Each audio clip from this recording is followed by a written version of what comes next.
modern influence follows a recognizable playbook. It requires visible ambition, calculated public relations, and a mastery of rational, high-stakes maneuvering to outpace rivals. 12th century Europe, however, operated on a different logic. The continent was a landscape of fractures, warring states, a divided church, and intellectual upheaval that threatened the existing social order. This was a power vacuum that seemed to demand a master diplomat. In this environment, the logical solution was a king with a massive army, or a politician with a deep royal treasury. But the man who actually stabilized the continent was a 20-year-old noble who walked away from his inheritance. He convinced 30 friends to follow him into an isolated monastery, where they lived under a rule so strict it was designed to erase their connection to the world entirely. This is the central paradox of Saint Bernard of Clairvaux. History shows that the man who viewed the world as a mere distraction ended up becoming its most powerful mediator, resolving conflicts that had defeated the professional diplomats of his age.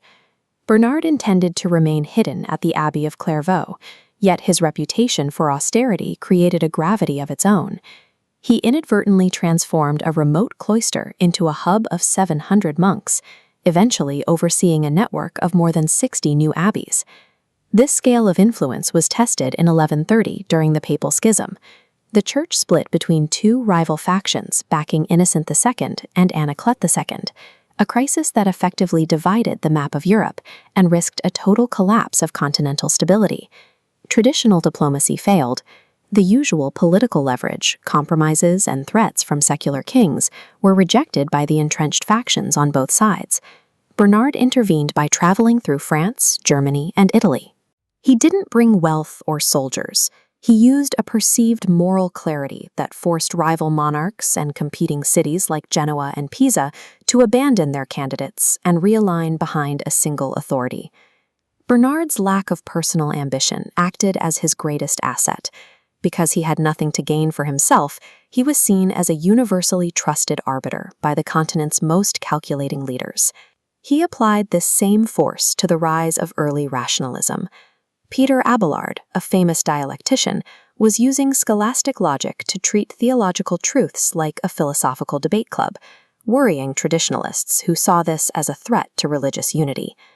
Bernard refused to debate Abelard on academic terms. He dismissed the finesses of Aristotle and complex logic puzzles as distractions from actual spiritual knowledge. At the Council of Sens, Bernard bypassed the technical debate and went straight to the core of Abelard's claims, branding them as deviations from tradition.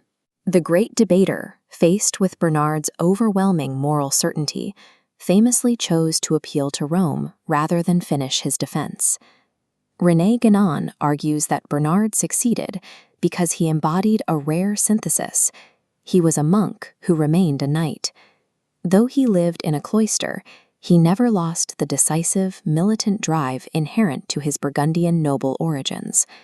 This dual nature is evident in his role as a knight of God.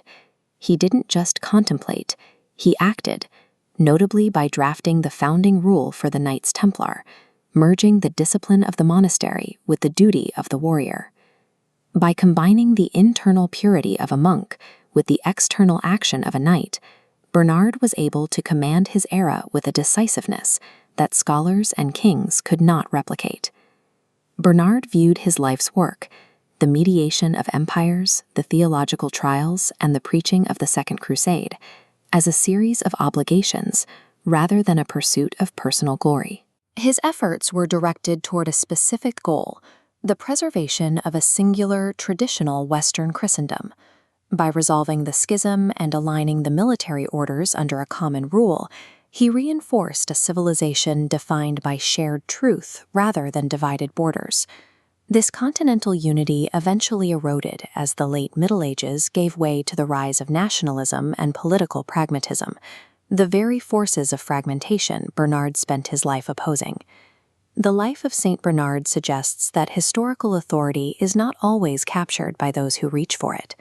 Often, the most sweeping influence is held by those who remain detached from the world, focused entirely on what they consider to be essential.